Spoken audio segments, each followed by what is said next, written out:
Mike Dell's World number 314.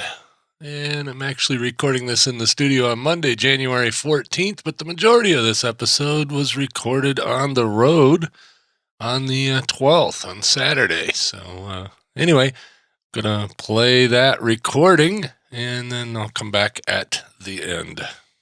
And good morning, good evening, good afternoon, whatever the case may be. This is Mike, and this is Mike Dell's World.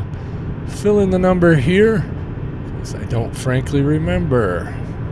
It's 114 or 314. Yeah, there we go. I think that's what it is. I don't know. Anyway, I'm in the minivan studios heading north out of Big Rapids, Michigan, home of Ferris State University. Came down here on a Beagle mission. Don't do a lot of that anymore, but I am a volunteer for the Midwest Brew. It's the Midwest Beagle Rescue Education and Welfare at gotbeagles.org. Anyway, down here on a home visit for a prospective person that wants to adopt a beagle from gotbeagles.org, and it's a nice Saturday afternoon. Figured make a run down here, and not much snow down here. It's amazing. 60 miles north or 60 miles south, and there's no snow. Up north, it looks like winter. Down here, it just looks like late fall, I guess.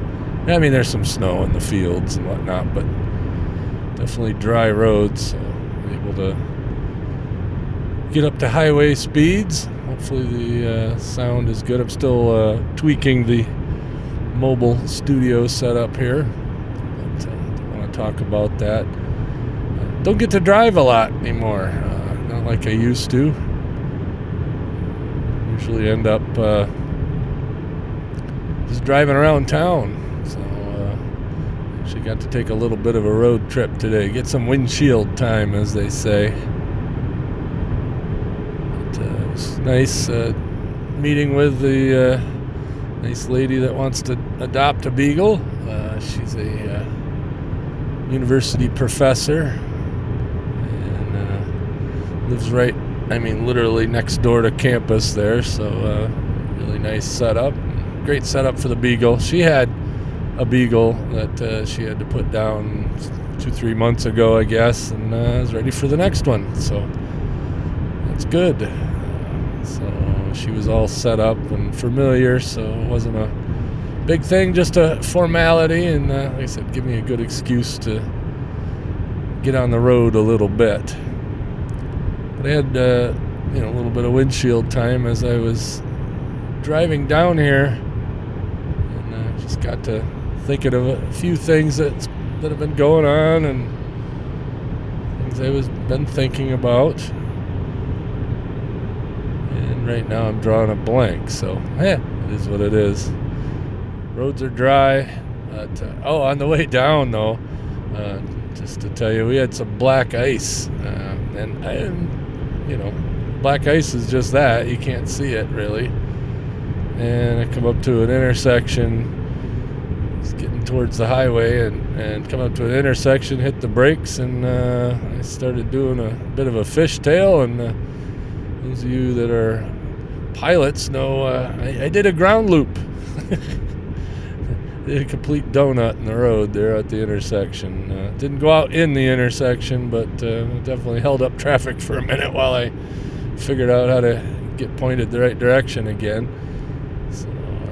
That's more to do with the lousy tires I have on this. I got snow tires that probably should have been replaced last year, and figured, I don't drive that much and generally don't go that far, so I'll just put them on again. So yeah, I know better. If I still have this vehicle next winter, it will get a new set of snow tires. But it is amazing to me, driving north here on US 131 freeway. The speed limit's 75 here in Michigan. And I'm doing, 70, 71 according to the GPS. And you would think I was parked out here. I just had a guy in a Suburban just go flying by me. He had to have been doing 80 plus. And it doesn't matter. If I set the cruise at 75, I'll still have people climbing my rear and passing. I just don't understand what the hurry is, especially on a Saturday. I mean, really? You're not generally going to work, and there's no, going north out of here. Cadillac's the next big town, and north of that, on this road would be Petoskey. I turn off, go to Traverse City. As I've always said, Traverse City, if you find yourself in Traverse City, you either meant to go there or you're lost, because it's really not on the way to anywhere. Now, yeah, it's on the way to the Leelanau Peninsula and whatnot, but, that's the greater Grand Traverse Bay area, so I guess that I could revise that. But if you find yourself in that area, generally you meant to go there or you're lost. This road goes up to Petoskey and then merges with US 31. And if you keep following that all the way up, you end up at the Mackinac Bridge at I-75. And then if you continue north on that, you go over the bridge, you go to Sault Ste. Marie, Michigan. You go just a little bit further, you're in Sault Ste. Marie, Ontario. And then points north. Canada. Like I said, I turn off on Michigan 113. Heads over to Traverse City. So there's not a lot up this way. So, even if you did live down here, you generally don't work up north.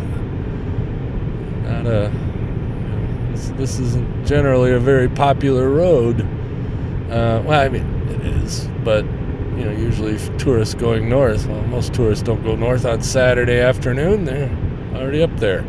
Usually coming south on Sunday, so Saturday's usually pretty mellow, and it is. But like I said, doing 75 miles an hour, I think I'm standing still. It seems sometimes. Some of the traffic. Not a lot of traffic. Let's see what else has been going on. I had a coworker at work who, sometime between Christmas and New Year's, texted me and said, my wife suddenly died. I'm like, wow, that's just crazy. And it is, she wasn't that old, and I didn't hear the details or anything, and that's fine, don't need the details, but yeah, it just makes you stop and think. And he's been going through some stuff, definitely. I don't envy his journey there at all, and we all go through things from time to time, but man, it really gets you to thinking. I've been pretty lucky. I haven't lost very many people close to me. Most traumatic things that I've had going is losing dogs, and it's traumatic enough. Grandparents, of course, but you sort of expect that. And same with dogs. When they get old, you sort of expect that. But a middle-aged person that you wouldn't think has any medical issues. But like I said, I don't know details of what happened in his case, but it was just unexpected and sudden, it sounded like. And so that's just crazy. And that's the third person I've known this year, or not this year, but late 2018, that lost their spouse suddenly and unexpectedly.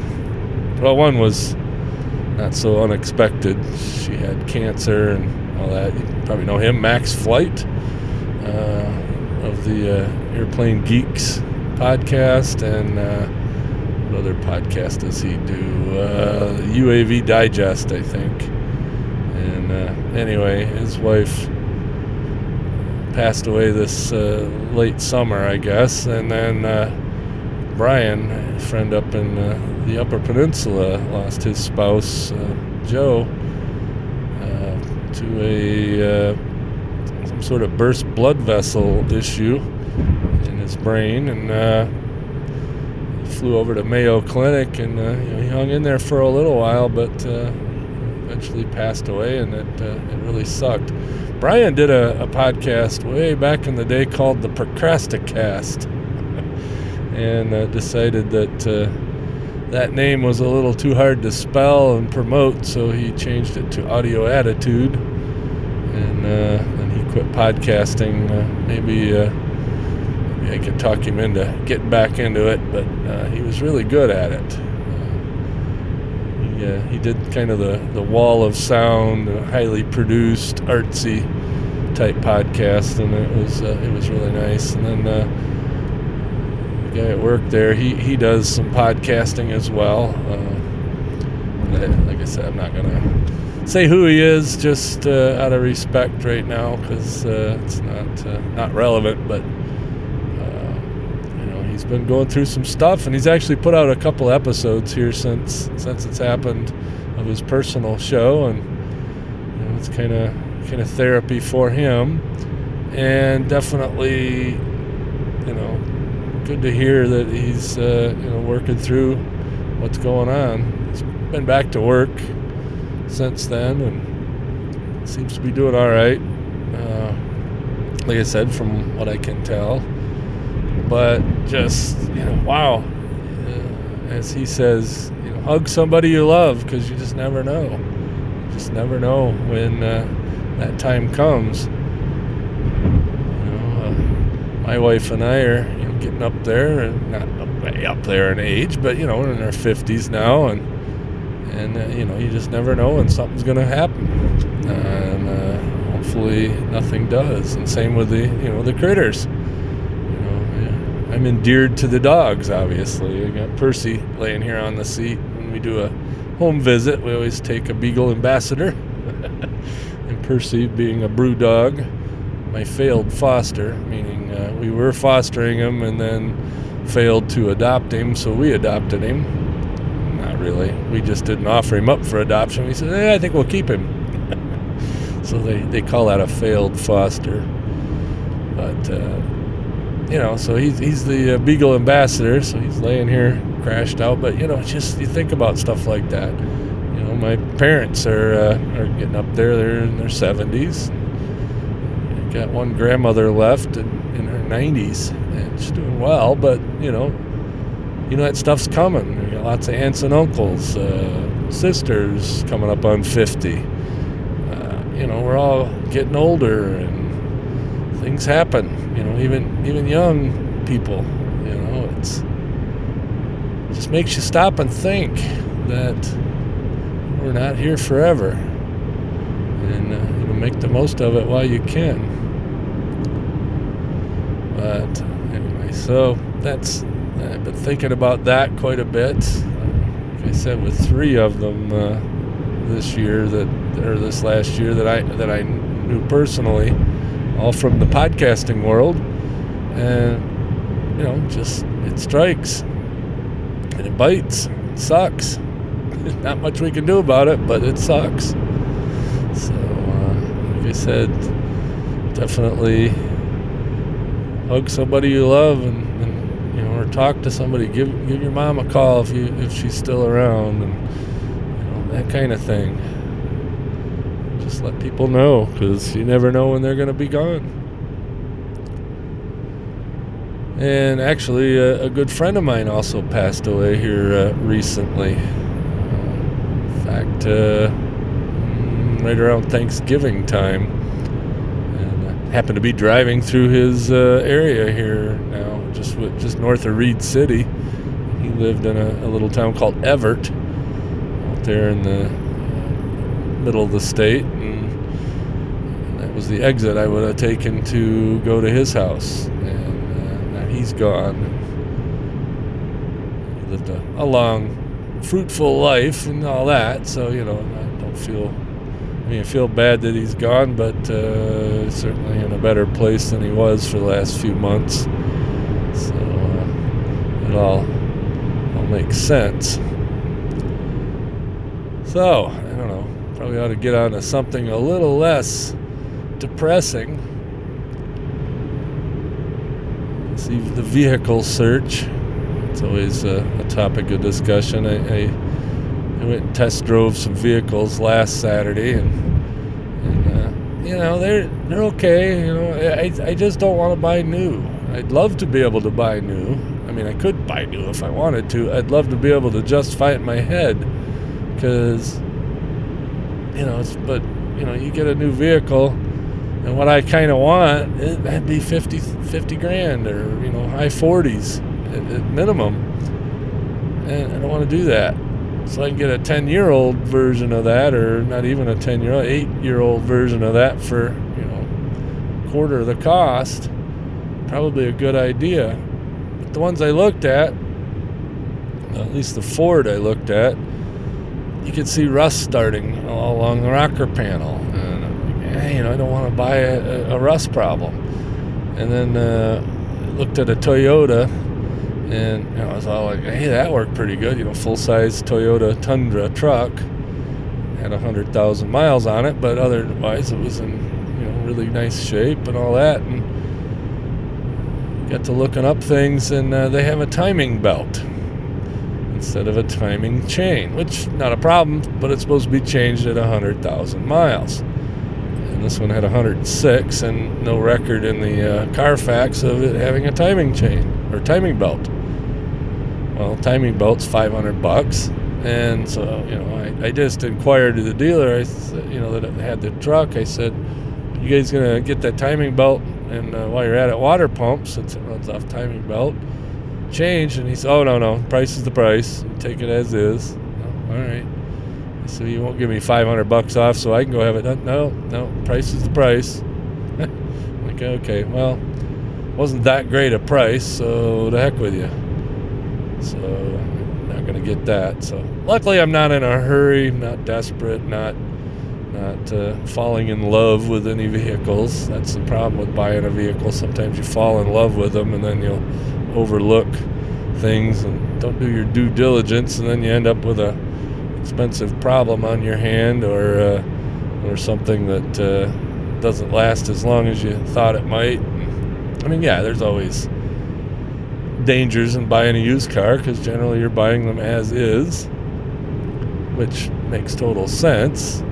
Used car dealership can't possibly guarantee the thing isn't going to blow up when you drive down the road the next time, but they can at least do some of the preventative stuff and price it reasonably. And like I said, but do the inspection. See, a lot of people will buy cars sight unseen. Well, that's dangerous too, because no guarantee that those pictures were taken anytime recently, or there's no guarantee the pictures of the car that you're buying is really the car you're buying. So there's nothing to replace doing an actual inspection. And don't pay somebody to inspect it. Well, unless you don't know what you're looking for, then yeah, take it to a mechanic and put it up on the lift. But when I buy a used car, say from a dealership, I always say, let's go into the shop, put it up on a lift. I want to look underneath it. And if they don't let me do that, I don't buy the car. From a private party, I say, if I go test drive it, and if I like it, I say, well, I'm going to make an appointment with my mechanic. I want to take it. And of course, they're going to say, well, we need $500 to hold it or something. I always tell them, no, if you sell it before then, great, no problem. So, you try not to be in a hurry. You get in a hurry, you get into trouble. At least that's my theory on it. I've been pretty good about buying vehicles. And then sometimes I buy vehicles from family, so I know the history of the vehicle. In fact, I've bought 2 Toyotas. 2 Toyotas, I think, and one other car from different family members that had them. And that usually works out all right, because I know the history of the car and all that. And this van I bought from a coworker of mine when I was working at the courier company. And this was actually his wife's vehicle, but he would use it from time to time. And actually, I got to ride with him a couple of times on some deliveries in this van. and was reasonably confident that I made a good deal. I didn't pay that much for it. It had 120,000 miles on it when I bought it.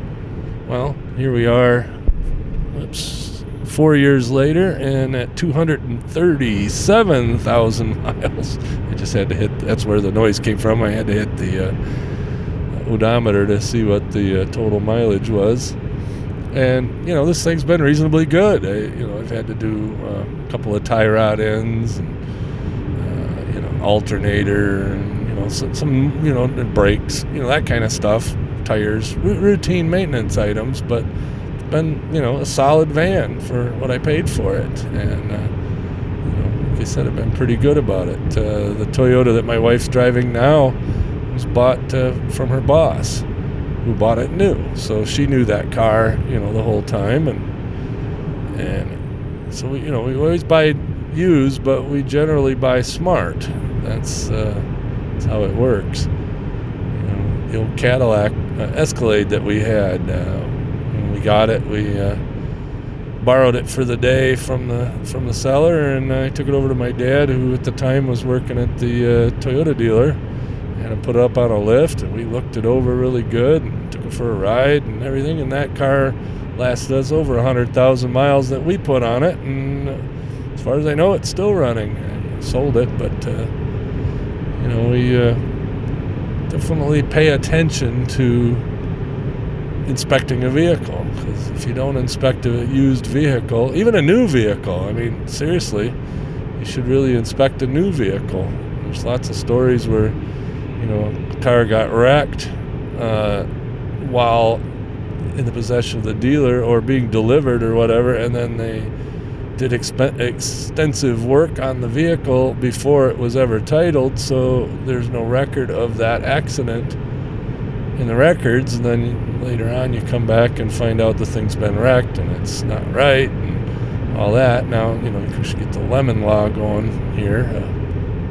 In most states, you have a lemon law, so if you buy the thing as new, the dealership has to try to fix it 3 times under warranty, and 4th time it goes in, the manufacturer gets notified, and they get to have a crack at fixing it, and if that doesn't work, they got to buy it back. So, so you're a little more protected if you buy new, but you still gotta, look things over. If nothing else, if you know what you're looking for, at least get underneath the thing with a flashlight and make sure it doesn't look like there's Bondo sticking out or it's rusted through or whatever. And don't fall in love with a car, So many times people will find a used car, this is the best deal ever, and we'll never find a deal like that. Well, I find deals all the time. And, on any type of car you can think of, you can find deals. It's just, you got to be ready, and you got to not fall in love, and you got to inspect the dang thing, So that's the gist of it. I love talking about car stuff. And, eventually, like I said, looking for a reasonable full-size pickup truck, 4-wheel drive. We'd like to have some of the amenities of the nicer, newer pickup trucks, but don't want to pay, $50,000-$60,000 for one. Thought about buying another van. I really do like this van. It's comfortable, but then I got to thinking, this is a great third vehicle.